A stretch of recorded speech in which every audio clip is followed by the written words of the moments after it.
Welcome to the Game Deflators Podcast, episode 45. My name is John, and I'm joined by Ryan. Hey everybody, here at the Game Deflators Podcast, we like to talk about games we've recently picked up, games we're currently playing, and sometimes we like to wander around in the halls with lots of guns and creepy dudes. Dude, they're cops and guards. Hey, it's all creepy to me, man. Yeah, it was pretty creepy. Lots of blood and gore in that game, too. We're talking about our inflation deflation, by the way, which we will get to later on the segment, probably in the 35-minute mark, hopefully. You know, I really feel... I feel the Halloween spirit coming in, you know, like we've got the PSL is out at Starbucks. We're starting to see, you know, I decorated my house already. Did you really just say PSL for pumpkin spice latte? Yeah, man. You made an acronym. Is that an acronym that's like trending right now, or is that a that's a Ryan acronym? No, this is a white girl acronym. Okay. It's been out there. I didn't establish the PSL. It's just what it is. Gotcha. Well, I identify as a white girl. But I feel the spirit, apparently. And I feel like playing this game was a good, you know, into the spooky-ish. So what you're saying is that our next game should be Nightmare Before Christmas? I don't know. I'm just saying maybe we could start leaning this way. I know it's still only... Hey, look, if Walmart's got their decorations up right now for Halloween, we can get our games in for Halloween. Hobby Lobby already has Christmas. Dude, Hobby Lobby. Everyone knows there's no good holiday games, but we'll see what we can do. Yeah, we'll see what happens. No, we got some good holiday games. We'll find something. It'll be special for us. Well, anyways, we'll get to some more of that a little later on. John, how was your week? What'd you get up to? So... obviously, we had an awesome weekend doing some axe throwing this past week, so it was pretty sweet.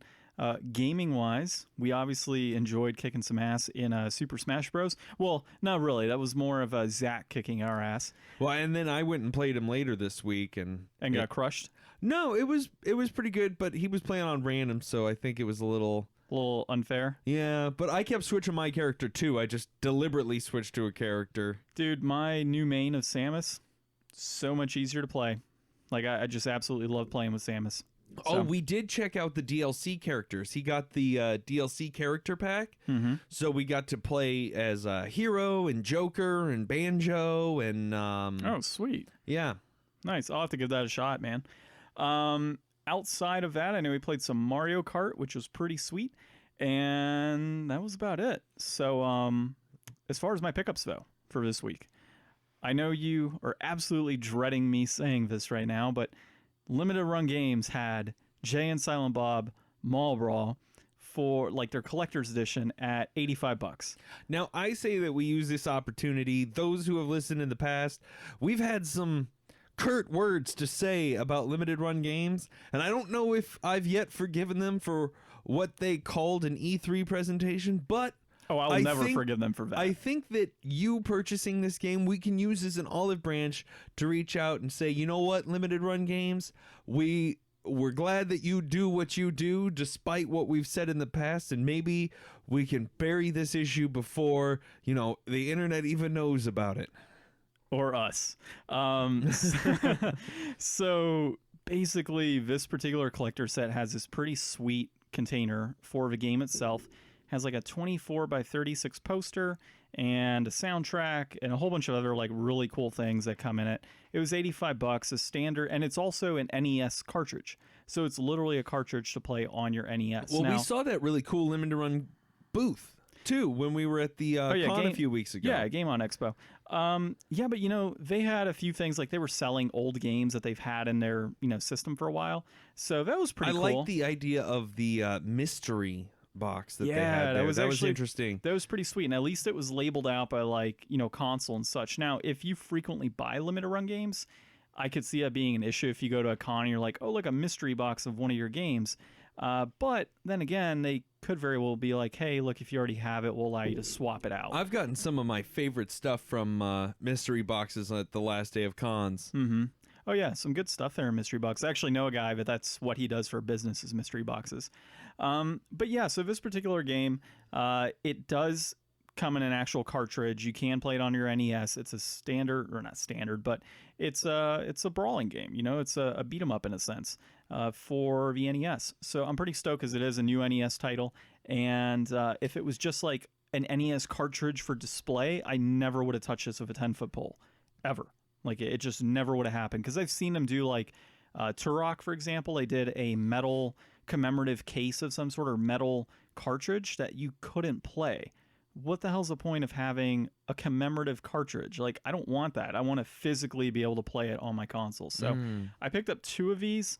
With the movie of Jay and Silent Bob coming out, I figure it's a good opportunity to have an extra to trade it or just sell it, you know. And these were limited to, I think it was 5,000 limited editions worldwide. So, oh, wow. Yeah, I mean, they're going to have like a ton of the regular editions going out, but, you know, having a limited edition sealed at 5,000 limited copies, like that's pretty cool. So that was the big pickup. And I understand that you had a pickup this week as well. So this week I splurged a little. I mean, this is probably the first time I've actually spent money on a game in like a month or so. But I went ahead and bought Space Invaders Infinity Gene. Now, anybody that's never heard of this, I had this probably back on my like iPhone 3 or something way back in the day. It's a pretty fun mobile game. It's not that long, it's not that deep, but it's a really cool take on Space Invaders and mixing it up and adding some new stuff to it. I enjoyed it a lot in the past when I played it, and there was a really good video that came out this week that I want to recommend, and they mentioned it in there. It was what makes this different from your standard Space Invaders? So it's not standard Space Invaders because it's a whole, like, there's a level progression where one level leads into the next, but they're all different. It's not just like you get this pattern of one screen Space Invaders that move close to you. You have like different ships that you unlock. You progress through like different levels that are more of like, I guess, like, think about like how a Star Fox level is different than a Space Invaders level. Like, you travel from one place conceivably to the next, even though you're, you know, in the same kind of screen space, except it looks more like Space Invaders. Gotcha. That makes sense. You know, but he did a really good video on Game Maker's Toolkit on design icons, a new series he's launching with Space Invaders as the first one, and that's what triggered this game in my memory. And it was a lot of fun to go back and revisit it and play it. I don't really think it's optimized. Like, it has a really old screen pop up when you download saying that it may not be compatible, so, you know, purchase at your risk if it is or isn't compatible with your device. But it was $5 might be a little too much, but it is something that if you've got a few bucks laying around and you want to check something out on mobile that is different and interesting and from an earlier age of mobile gaming, I would check it out, because it's definitely, this was when I was more into mobile gaming and games weren't as viciously predatory as they are now, and they weren't as deep in a way that gets you caught up in different areas. Like, I hate playing mobile games now because you go in, you try to play the game, and the first half hour is the game explaining to you the very, very basics of how, like, the currency layered system works. And it's all this stuff to just trap you in and have, like, all these things that, like, just let me get a game that's fun and understandable and I can sink my teeth into and kind of get the hang of. And, I mean, I probably put, you know, 5 hours into this game that I spent $5 on, and I feel not ripped off by it, unlike if I spent $5 in any other game to get a random draw on mobile. I'm just absolutely shocked that you spent more than $5 on a game. No, it was $5. It's $4.99. Okay, so more than $1. I'm sorry. Right? More than $1 on a game. But in bigger news, this week I finally beat Zone of the Enders for PlayStation 2, except it was the HD remake. I finally beat it. So you beat it for PlayStation 3? Yeah, I beat it, and it felt really good. I've never beaten this game in my life. This was what it was all about, was doing this, and the game kind of sucks. Honestly, the game kind of sucks. Like, I was right at the end. Like, it took me probably 2.5 hours to beat the game last night.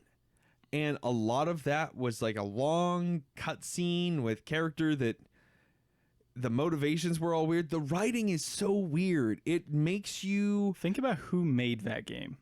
Yeah, but the thing is, like, it's a 5-hour game, and probably a half hour of that is story stuff, and it just doesn't matter. And ultimately, the combat doesn't really matter. Like, the scope of it is so small, and it's just a poorly laid out game. Like, well, it's got a 2-player mode, right? It has a versus, like, arcadey fighting mode. Yeah. But nothing with the story. And I did plenty of that as a kid. I probably played more of that as a kid because I never actually beat the game. And it's like, now that I think back, it's like, how did I not beat a 6-hour game that was this easy? Well, you just got to ask yourself, is my name Ryan? Well, there's this whole weird system where, like, there's levels. You can level up in the game. Mm-hmm. It's never explained what those levels do. There's no real perceivable difference in the levels as you achieve them. But enemies, when they are of a higher level, are much more difficult and use different attacks. And they actually have like a leveled up AI, it seems. Like a level 2 raptor, you can just charge it and stab it, and it doesn't do anything. But like a level 6 raptor will do like a counter slash as you try to approach it. So they have definite perceivable differences in level, but when you level up, it doesn't even tell you leveled up. The number just changes on the screen and the bar starts at the bottom again. If you use the cheat codes, which I remember from the PS2, to refuel your ammo, it takes a level away when you use the code. So I have no idea what that means. It's just a thing I remember.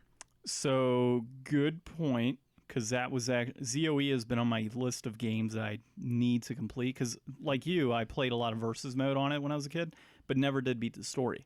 Dude, honestly, I would say that having played this game now and having stretched it out over this amount of time, I would say that it is not worth spreading it out that long. So it's inflated. No, I mean time-wise. Like, time-wise, sit down and play this all in one stretch. Like, set 7 hours aside and just start to finish the game. But is it worth the money that it's valued at? I actually need to look at what it is. I want to say the PlayStation 3 version of it too is probably about $10 to $15 at most. So Zone of the Enders HD collection for PS3 complete in box is $7.95 and loose is $7.93. So the box is worth 2 cents.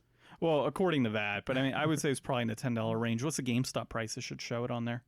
GameStop price? Yeah, just scroll down a little bit. It'll have like Amazon, eBay, and GameStop. Should be on there. And we're looking at price charting for anybody curious. I don't see it on here. Nope. Okay. Well, either way, do you think it's worth the $7.93 for that game? So I haven't played the second one yet. And since this is a 2-game collection, I did watch the intro animation for the second game, and I am so much more excited to play that now than I was to play the first game over again, especially now that I've beaten 2 games this year. I've beaten 2 whole games so far. It honestly brings a tear to my eye. I know, so I feel like I'm on a spree. I'm going to turn this energy around and rush right into number 2, and then at the end of the month is when Daemon X Machina comes out. So if I can beat Zone of the Enders to the second runner in a timely fashion, I might be able to actually follow through with this crazy plan. That'd actually be pretty sweet, dude. So as far as what I'm playing right now, since we hadn't gotten into that yet, we beat Ukulele this past weekend. Dude, that game is sweet. I don't care what... It looks like you're going to choke over here. I don't care what anybody says about that game and, about the whole issue with whatever pre-order situation happened with that company.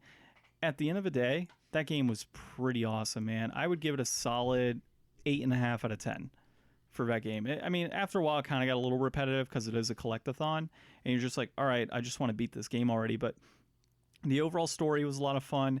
The different things that you were collecting, there was enough, variety in each level and how you did things. You had certain things that, like Cardos, the minecart, and like some of his levels, like you had certain things like that were the same throughout. But then you had other things like other pages you had to find, and it was a different situation each time that you had to find them, like based on the overall level and the scheme of that level. So I would say there was enough differentiation throughout, enough things that were the same to where it felt new, but you felt like you knew what you were doing in each level. It wasn't very long. It was 5 levels total, and at the end of the day, we ended up getting 100% on that game. I platinum trophied it, which is pretty sweet. There you go. So anybody out there that hasn't played Yooka-Laylee yet, highly recommend it. I'm not looking forward to number 2 though. Number 2 is now a side-scrolling game. So instead of having the whole platformer, like the 3D platformer style they had, now it's basically they're going to have like a top-down view for certain areas, but then it's going to be more of a side-scrolling platformer. It's so weird. Like, apparently, because of a weird camera angles and other stuff like that, they ended up deciding ultimately to do a side-scrolling platformer. And now it just basically looks like Donkey Kong Tropical Freeze, Yooka-Laylee version.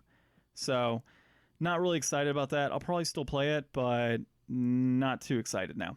In other news, after Yooka-Laylee, my wife and I decided to go ahead and start playing Yonder Cloudcatcher, which is pretty much like Animal Crossing meets cutesy, like vibrant indie game artwork. Like it's interesting. You pretty much travel the world, or that particular world, trying to get rid of this thing called the Murk, which is like this big purple overlay on different areas. So you're trying to clean up the world of the Murk and keep everybody in the world happy, and you pick up trees and seeds and collect different animals and run your own farm and fish and a whole bunch of other really cool things. So I'm liking it so far. I think we're about 27% through. It's only like it's only like a 10 or 12 hour game, surprisingly enough. But there is so much content that we have found so far between building up the farm and trying to find all these items. Like, if you wanted to 100% complete that game, it would take you a while, I feel. And then, of course, I'm still playing Suikoden 2. I am hoping to get past that ASAP.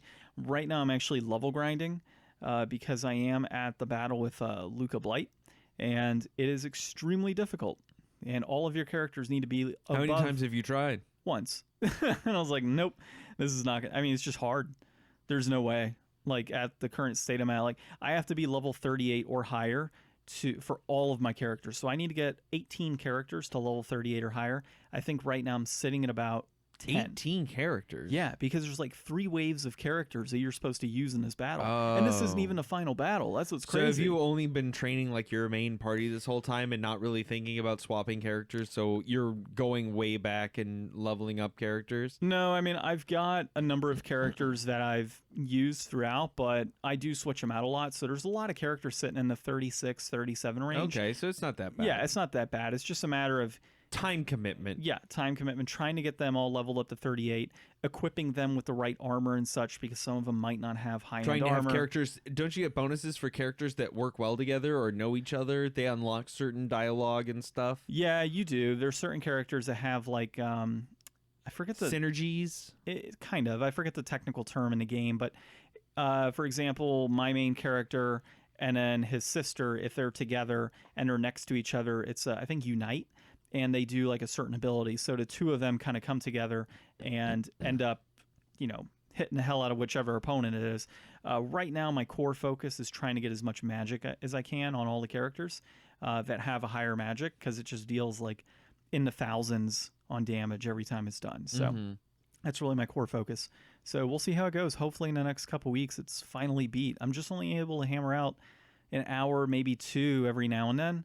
And it's taken a lot longer than I wanted it to. Yeah, I think that I've also beat 5 other games since I started playing this. So yeah, you're definitely on a much better record than I am. Yeah, so I would say so. We'll have to come up with some different terms for this year, but we've still got a few months left. I still got one more game to go, and by the time we're both done with these, we could start thinking about next year's. Well, my game was also, I mean, if you consider it a 45-hour RPG or so. That's why I took 3 games.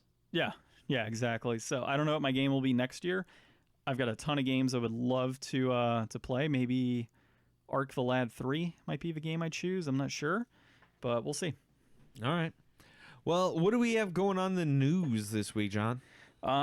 As far as we recently learned, GameStop, well, we already knew this a while back, but GameStop has confirmed they are going to be closing 200 stores by end of year. I think they've already closed 100 and something stores total so far. I don't know how many employees have been laid off, but really the net is GameStop is not making a ton of money right now. They're losing money each year. They posted a loss of $415.3 million.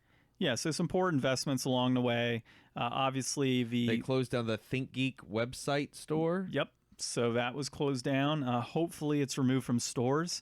I mean, I like some of that stuff, but it's getting to be a bit too much. Like when I go into a GameStop, I expect games. I don't expect plushies and T-shirts and all these random items and crap that I'm never going to use.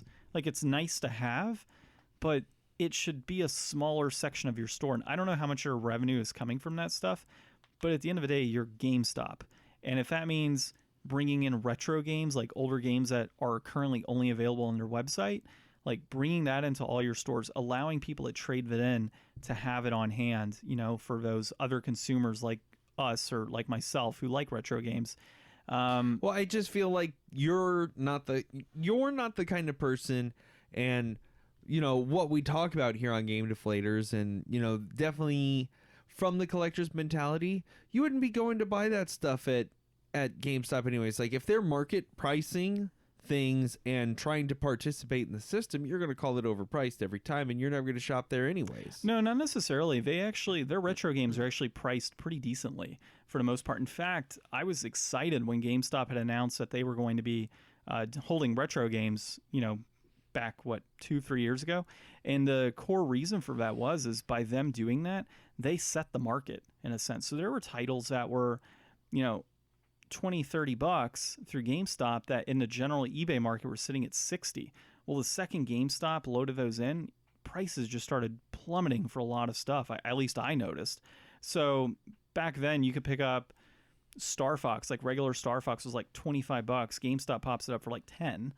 And that's just an example. I don't remember the exact price point, but they throw it down for 10. Well, now that Star Fox game is sitting, it's going to sit at that price point because that they made the market in a sense. Mm-hmm. So I was pretty excited about that. But yeah, overall, man, this sucks for the general people that work at GameStop. All That's the store what closures. I took from the article mostly. I mean, every time we see GameStop in the news, or every time we talk about our GameStop stuff, I feel like it's generally good memories, but not good news for GameStop. And really, this is just a way for the people who are higher up in the company. They're reorganizing their money. They're just saying, okay, we'll just close all these stores. We'll keep the most popular stores. We'll keep making money, and we'll just lay off a bunch of people. So I feel bad because there's so many people who have come from working at GameStop and gone on to become content creators.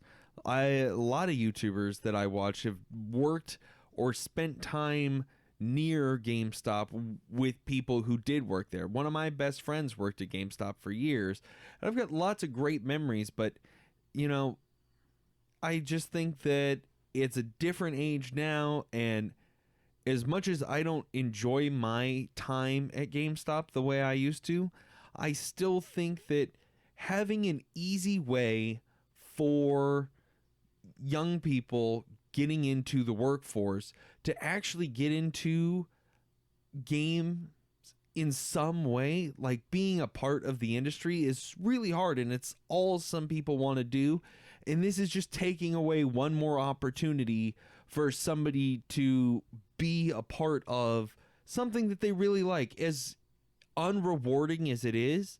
And I feel like we hear articles all the time about how unrewarding it is to be in the games industry from a financial aspect or from a rights aspect. You know, there's so many things that are against the people who are just trying to be a part of it, and now they're getting, you know, hacked away again. Well, you know, and I kind of see it two ways here. So while it sucks that all these people are losing jobs, I mean, it comes out to maybe probably about 1,000 people, I guess I would say, over 200 stores. You figure an average of 5 per store, maybe. Yeah. Yeah, that might be too low. But at the end of the day, though, would you rather see GameStop go away and then only have mom and pop stores? There's so few mom and pop stores. By having something like GameStop, a conglomerate like that, allows for a lot of those titles. Like, for example, Xenoblade Chronicles came over here exclusively because of GameStop. You know, the Secret of Mana hard copy was a GameStop, you know, exclusive. So there's lots of games that they have brought over that have been popular based on, you know, their, you know, how they are in the market, like their presence.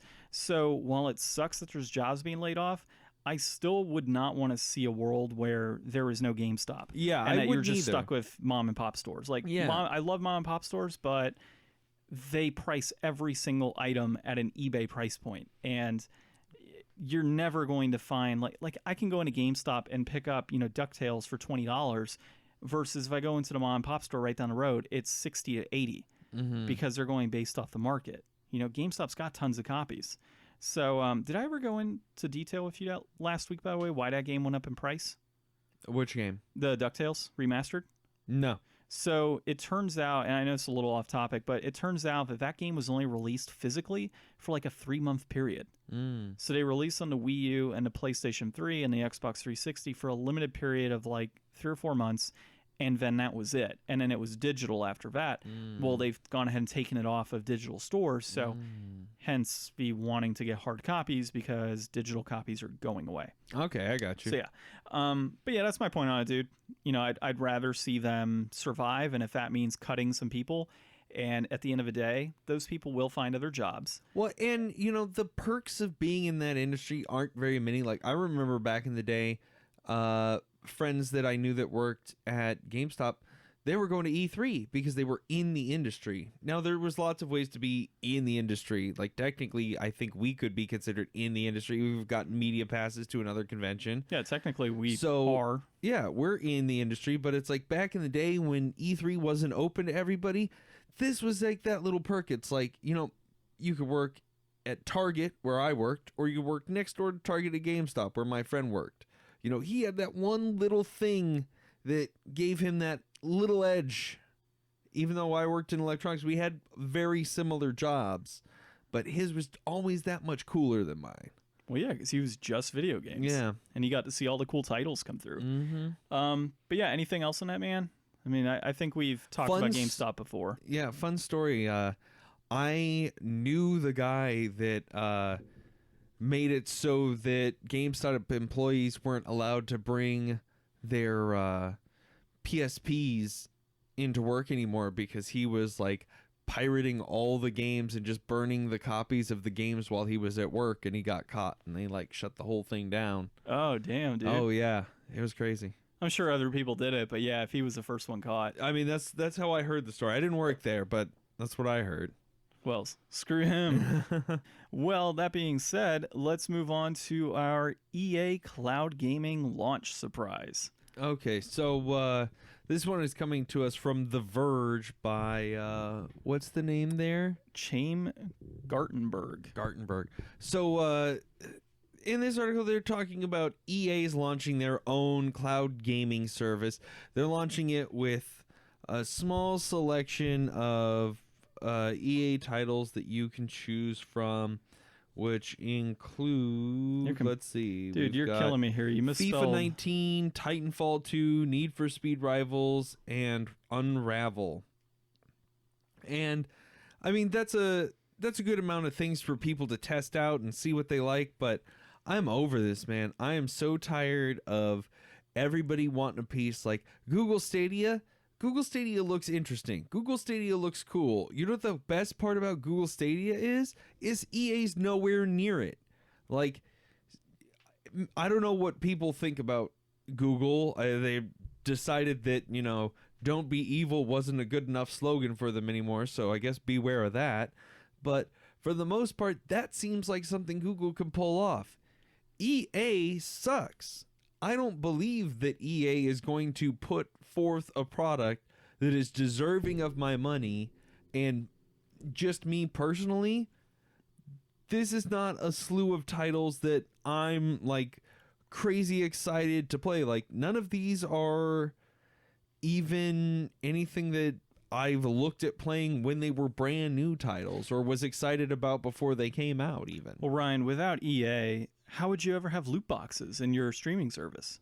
Well, I mean, here's or just, subscription service. Yeah, maybe they can give me a chance to have a subscription. Maybe maybe I can pay $5 a month to not have loot boxes instead of $10 a month, just to have a chance at being able to use their service. Yeah, that's true, man. Maybe you have like loot boxes that allow you to, see sweet! what I your got speeds 4 are. hours of Need for Speed time. Yeah, or oh my God, I'm actually going to be able to play this at 20 megabytes a second instead of 5. Yeah, this is stupid. I think it's dumb. I don't want every, game company, publisher, even indie studios, like, there's all kinds of ways to market games, and I don't think that having these all competing against each other is a good idea.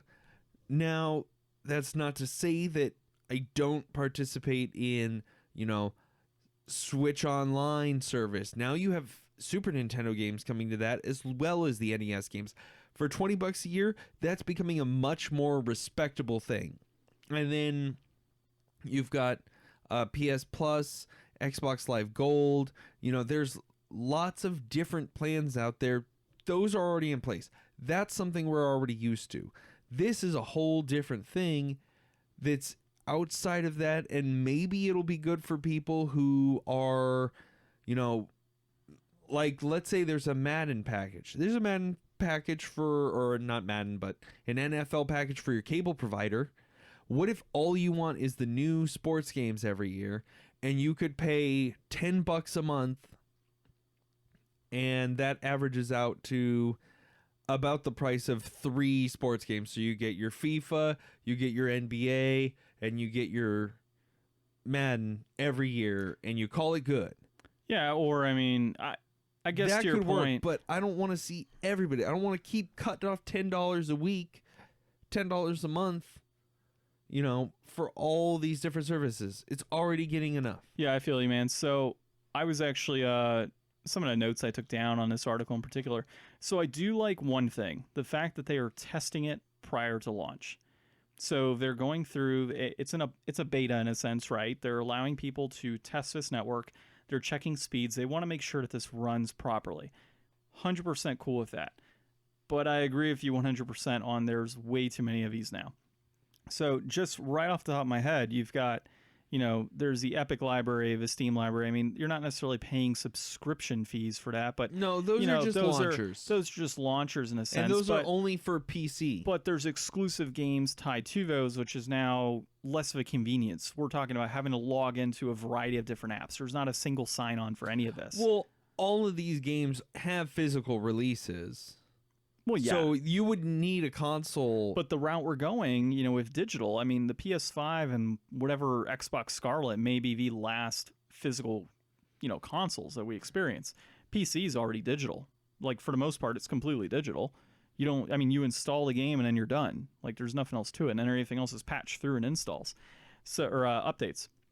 But just looking at the other ones, they're like Amazon. You've got a subscription you got to pay for on that. You got Hulu, your Netflix, Hulu, Verve, now Crunchyroll, Disney, Funimation, Disney, all of those. Like, there's just so many. HBO Go. And then on top of that, Apple just went ahead and released their, version of a Play Store. Their own subscription service for gaming, and that's like $4.99 a month.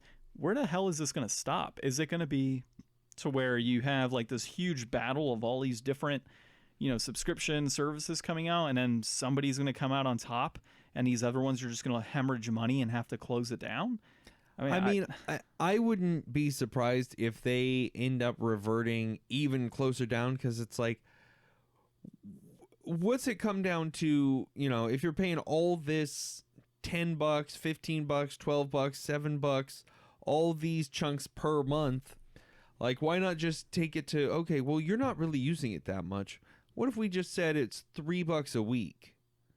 That way, if it's a week that you're not using it, but if you just want to use it once that week, you only pay the $3. It's like renting a movie on Amazon. Like, Amazon doesn't need to charge you $4 to rent a movie and then only let you watch it for 24 hours from that first time you activate it. So they dumb. could let you have it for a whole week for $1 and it wouldn't cost them any more money. No, not at all. Well, I mean, there might be some actual royalties and such need to be paid, though. That could be one of the core reasons. If I've got to pay this company X amount or X percentage of my revenue, like $4 up front, 24 hours makes sense from a financial standpoint. But from a consumer standpoint, it's Blockbuster stupid. lend it out. That's different. For That was longer. physical media, and I think they just purchased the rights. Okay, so the other thing on this too, man, is it's just like you said, too many subscription prices at this point. Look at it from the component of Hulu and Netflix and all that, and cable companies. People were like, oh, I don't want to pay $80, $90 a month for cable, but I'll pay $10 for Hulu, $10 for Netflix, $10 for Amazon. Like, I'm gonna go ahead and do what's the other one, Sling TV. Start packing in like Apple TV and all these other things. Well, now you're looking at like $70, $80 a month for this a la carte packaging, when maybe cable providers can just do a la carte packaging. Oh, you only want 5 channels? Okay, here's what it costs. Oh, you only want to play 2 games a month or 20 hours a month? Here it is. Is it starting to get more pervasive? And we could see EA doing this. EA's leading the charge, just like they did with loot boxes. So, this is going to be the new trend, and we'll see how many years it takes for this one to burn out. But, enough of that. What's new? What's coming out? Give me some good news. There's got to be something better to think about than my money going away to stuff that I don't care about. How about your money going away to another crappy Resident Evil game? I know you're pretty excited, but Project Resistance... it's pretty much, from what we've seen in the trailer, it hints to it. There's no announcements yet. We'll hear more at Tokyo Game Show Expo. More on that in a minute. But Project Resistance looks like a multiplayer Resident Evil. I am hoping to God it is not a Battle Royale Resident Evil. No. This looks like a lot more of a Left 4 Dead situation, which the Left 4 Dead train totally passed me. I wasn't involved in that, but in my, dabblings and in my seeing other people play it, it's an interesting idea, and I would really like to see a Resident Evil approach to that format, that same replayable, long-form game that's 4-player co-op, but with more of that Resident Evil aspect to it. Like, I really enjoy the item management system in Resident Evil and having only so many slots. I like the more brooding atmosphere, and I would like to see a multiplayer zombie game focused on those aspects and less on more of the fast-paced arcadey Left 4 Dead kind of feel. Yeah. Well, I'm personally not a huge Resident Evil fan. I mean, I've liked the series in the past and played a few of the games, but it's not one that I've always... For one thing, I'm a scaredy cat when it comes to a lot of horror games, hence why there's so many on my shelf that have been unopened. But this does seem like something that if I were to get like a Left 4 Dead style, because I did enjoy Left 4 Dead, I would probably play it, in all honesty. See, and also I made a note here. I would love to see if they're going to do something with VR with this, because Resident Evil 7 was in VR. Yeah. I wonder if they could bring VR to this in a way, because that would be not something that you would experience really together in a room, but to be online in a like multiplayer VR horror game, that would be really interesting, because I feel like if you can get the other player characters' reactions down in a way that you can like see them reacting, seeing other people afraid is like the next step for like horror VR, is seeing other people the way you would see people get scared in a haunted house. I could see that being a pretty cool feature down the road, man. That'd be pretty sweet, actually. Yeah, that sounds badass. Well, we'll see with the new VR coming out in the next year or so for PlayStation 4, how it ends up panning out. I don't know if we want to cover too much more on the Resident Evil project, but for anybody that it's just a short trailer. Yeah, check it out. We'll have a link to the trailer itself, but some other things that are going to be shown at Tokyo Game Show Expo. Little Nightmares 2. A favorite of John's. I am actually really stoked about that. I enjoyed that game a lot. Ghost of Tsushima. Looked awesome. Totally missed it at E3 this year, but, we missed Sony, and now we're finally going to see what they were holding back on us. Yep. Shenmue 3. Shenmue 3. Let's see if they can sell out to anybody else. Like, maybe they're going to, hey, we decided to get even more money from somebody else. Sorry, Epic Game Store, we're going to another new launch and we're fucking everybody over. They just had a collector's edition for $100 on limited run games. Oh my god. Yeah, so there was that. And then Neo 2. I'm not excited about that. I can't be excited for everything. Yeah, but you know what I am excited about, Ryan? Nintendo's new feature. Oh, they're too small to be a hula hoop ring? Too small to be a hula hoop in a huge San Francisco apartment, which we know is just a joke. And it basically, you pointed out, it looked like Switch Fit. Yeah, it's a very enthusiastic look at people doing stuff with seemingly on their own. Ring. Like it doesn't. I think Nintendo's gone beyond games, and they're just trying to make you use your imagination. You just put your Switch Joy-Cons on your leg and in this ring, and you just go nuts. And they don't even have to make a game for it. It's really the best marketing move for Nintendo. Accessory without a game to go with it. Think of all the money they'll save. So we're recording on September 11th. The trailer we saw said more information September 12th. I'm hoping to have our podcast episode released by the time that comes out. It is quite possibly the dumbest trailer I've ever seen. There's so many people excited in so many different cities, and there's no game. And you just keep waiting for the camera to pan over to the TV, but nope, it stays on the dude who's like, yeah, I can push this ring together. The one guy that's like sitting there waving his hips and he's got the ring over his head. It's just like, what are you doing, man? It looks like, I told John, I was like, this is the future of Mario Party right here. Oh god, dude, the guy doing the scissor kicks on the floor. I'm like, God, please do not have that as Mario Party. We'll see how this goes. It looks like it's probably easier to manufacture, way easier to manufacture than the Wii Fit. Because when I was working in that Target next to that GameStop, I laughed at people coming in looking for the Wii Fit. For months, that thing was sold out. I never even saw one because they would be sold out by the time my shift started. Hey, now I can pick them up at Goodwill for $2 a pop, and they're in stacks. Right. Yeah. The other thing to point out with this is, it does look a little sturdier than, some other items they've released. I mean, they're really, like, if they are actually working this thing, if this thing is any kind of resistance training, who knows? Mm-hmm. I mean, I'm not going to say that it's actually going to work, but yeah, I mean, Nintendo would definitely make a bunch of money because this thing does not look like it probably cost them very much to make one. No, not at all. I mean, here's the thing. For Nintendo the last year or so, it's really been a year of success. I would define it by that. And what I mean by that is, if this is just as successful as Nintendo Labo, I'll be shocked. Right. Like, you can't get past that pinnacle of Nintendo Labo when it comes to random ass accessories from Nintendo. So we'll see how it goes. Well, Ryan, I think we're at the end of our news segment, and I think you know what that means. Time for the Inflation Deflation Challenge. Today, up on the chopping block, we have loaded for PlayStation 1, also known as Blood Factory in Japan. Dude, after playing that game, Blood Factory should have been the title in the US as well. Right. So this game comes to you from Gremlin Interactive, whom I've never played another game from them.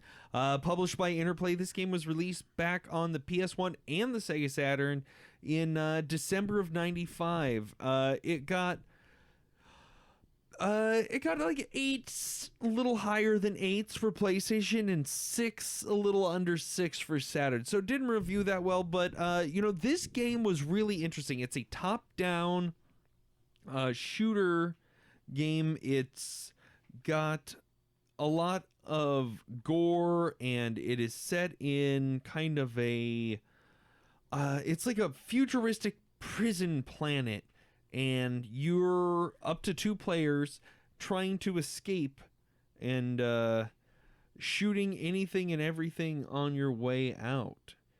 It's interesting. It's a little creepy.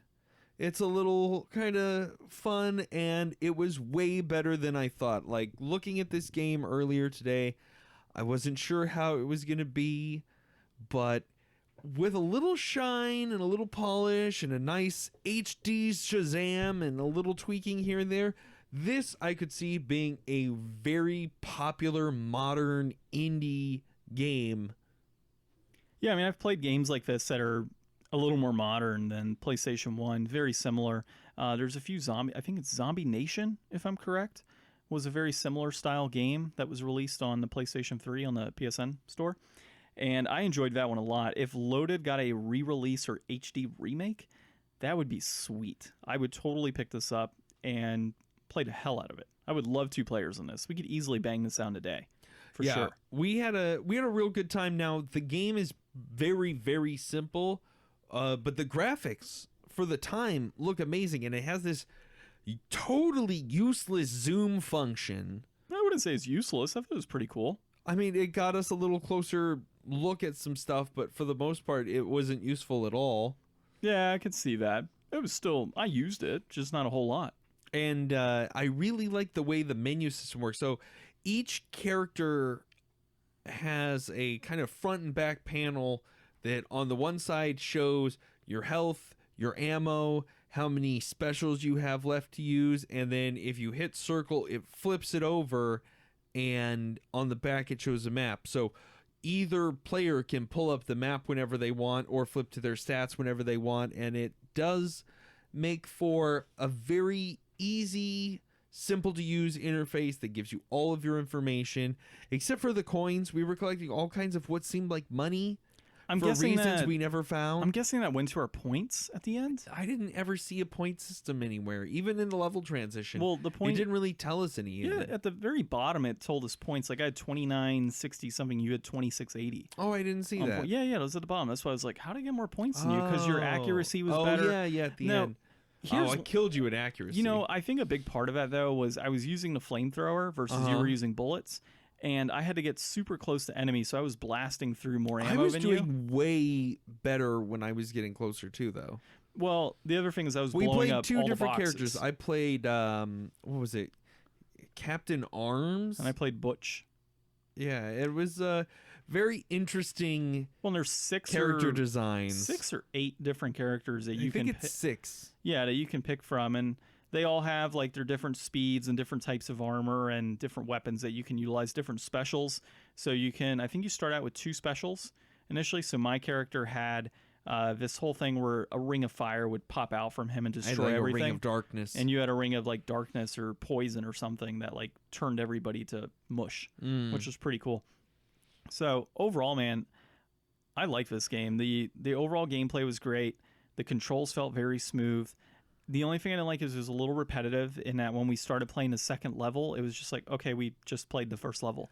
I don't know, like there's 15 levels, I think you said? We didn't get far in the second level, but the level design was so labyrinthian that by the end of the first level, we backtracked all the way to the beginning, and that's finally how we got out of the level. So either we had to do all that, or I don't think we did a lot of that on accident.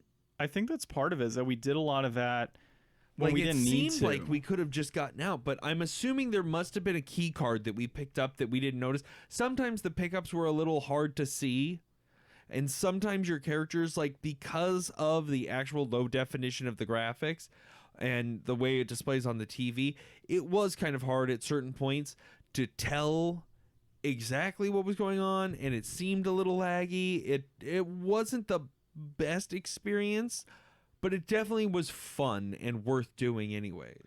Yeah, at some point I definitely want to get the guest room that I have here in the house. I want to get that set up with an older TV so we can put in some of these games and not have to worry about the whole stretching and pixelation on a lot of these titles, because I think that we're kind of doing ourselves a disservice with some of these games when we do play it on, newer TVs, it's not like they're unplayable. I mean, I'm playing a PlayStation 1 game on a 4K right now. Well, and that's really the thing is that if you're going to be a serious collector, you know, whatever we're talking about the inflation and deflation of these games, you know, that's just the price for the game. You got to have the setup too. You got to have the console. You got to have, you know, good controllers in working condition. You got to have space set up where all this is comfortable, because nowadays I feel like bigger TVs, you're sitting further away on a couch. You need those wireless controllers unless you want cords all over the ground. You know, having the setup to actually be able to play these games is really ultimately what makes it worth it or not. If you just need shelf dressing, you're just going to wait for the game to be its cheapest price. So right now what we're looking at with this game, the most expensive version of this game, we've got $37.17 for the Sega Saturn, and cheapest version is going to be the loose $9.94 for PS1. So right now that is the price loose. Right now it's the cheapest. That's for the greatest hits, or is that for the Black Label? Because I feel the Black Label long box is a lot more money. So it says in here, let me see, loaded. So loaded is going for greatest hits is actually more expensive than the Black Label. Really? Yeah, and the long box is actually cheaper than the Black Label. Is that on price to charting? this? Yeah, on price charting for the loose. Well, I guess loose doesn't matter if it's a long box or not. So no, the long box is $17.97 versus the current $14.40 complete in box for the Black Label, and the greatest hits is $15.65. So yeah, for whatever reason, the greatest hits is actually more expensive. It's really just due to the price people are selling it at. You know, that's probably an inaccuracy just with online auctions, people mislabeling things, people outbidding each other and winding up paying more than what the market price actually is. Not It's just a necessarily collection of averages. Not necessarily, though. Sometimes greatest hits, they didn't release a whole lot of them, so sometimes you do run into a situation where, say for example, Black Label, they released 100,000 copies, but the greatest hits only had 20,000. Okay. To get that green label, which is absolutely horrible, in my opinion. John was just complaining about it earlier. I've got like 6 on my shelf, and I absolutely hate them. And this is one of them. Yeah, and that's one of them. So, yeah, but it's actually, you have the more valuable.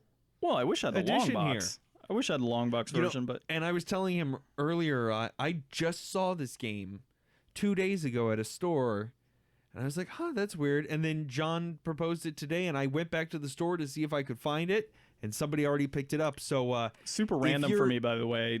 Like you just said, what are we playing today? I'm like, I don't know. Let me just go on my database and basically scroll till I find something I've wanted to play. Well, if you just bought a long box copy of Loaded in the Mesa, Arizona area at a Bookman's, you I hope that you paid let's see, what is it? Long box $17.97.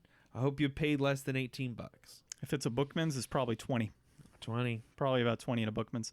Well, for my overall review of this game, I see on here that the reception was an 8 on the PlayStation 1. Yep. I would probably say if it's a fair grade for it, I would say an 8 out of 10 would be a At the time that this came out, the music's great, back in '95, the music was that awesome. was my favorite part of it. But back in '95, like, I would have rocked this game. Like I said, with just a little bit of tweaking here and there, I would buy this game now. You know, I think that it's really interesting. I think it's really interesting. I think that I've played games like this and had much less fun with them just through, I don't know, the art style. I looked at a lot more stuff online before I got into the game when we got here, and read the weird, wacky backstory. I feel like if some of that story was expressed in a better way, and like you a knew cutscene how or something quirky before it was supposed to be, you would get more of an appreciation for what's going on. Yeah. Well, net, man. Complete in box, we have on here, it looks like an average of 1440. 1440, and that peaked at 1995 back in July 2019. Since then, it's taken a sharp downturn. So if this is a game that you're looking to get into or want to try out, now's actually not a bad time to pick it up because it's $5 down from just a few months ago, and if you can get it while it's low, I would say that for $15 complete in box, it's probably a little overpriced still, but I feel like if I could get this game complete in box for like $12, I think I would pay $12 to play this game. So you think it's inflated? I do. I'm going to say deflated. Really? Yeah, so I would say that I think this game is worth more than $15. I think it's no, it's $14.40. I think it's worth 15. Okay. 60 cents more. Okay. So it's about right on price point of what I would expect. I mean, you got 15 levels. You've got maybe 4 or 5 hours of gameplay, less, maybe 3. But if you figure the average movie $15 for 2 people, I think this would be worth it if you want to kill some time and have a game that you could pick up with a friend and just blast through every now and then through multiplayer or single player. I think $15 would be a fair price point to purchase this game at. Now, if you found it at $10 or $12, I would definitely pick it up. Anything more than $15, totally not worth it in my opinion. So yeah, that's where I'm at.